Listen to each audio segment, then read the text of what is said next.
venerdì sarà il D-Day, come se si può definire così, perché venerdì andremo al Vedo, valuteremo la proposta e faremo le nostre controproposte, dopodiché si capirà se si vuole andare avanti oppure no. Pochi giorni e da una parte o dall'altra si saprà qualcosa sull'autonomia del Veneto. L'ha dichiarato il governatore Zaia a margine della presentazione del libro del costituzionalista Mario Bertolissi. Non vogliamo far perdere tempo a nessuno e non vogliamo perdere tempo. Se c'è la volontà da parte del governo e del ministro di arrivare all'obiettivo autonomia, noi ci siamo. Proprio per questo venerdì andiamo lì con proposte concrete affinché questa bozza, questa legge quadro sia operativa e non sia come è oggi. Credo che anche dal dibattito che c'è stato stamane sia emerso chiara l'idea che si deve continuare con determinazione.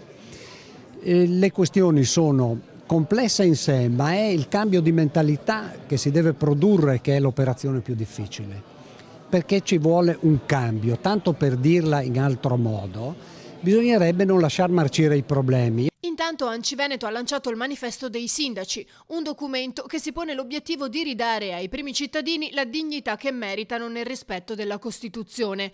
Un appello alle istituzioni, alle categorie produttive, alle forze sociali, a tutti i cittadini, perché venga riconosciuta nell'interesse generale la piena dignità istituzionale del ruolo delle autonomie locali. I sindaci sono i nostri eroi sul territorio, hanno condiviso e portato avanti la sfida dell'autonomia e penso anche che rappresentano il front office, no? Loro sono al fronte e penso che mai un sindaco in Veneto ha fatto delle proposte perché è una casacca politica, ma è una proposta a favore della comunità.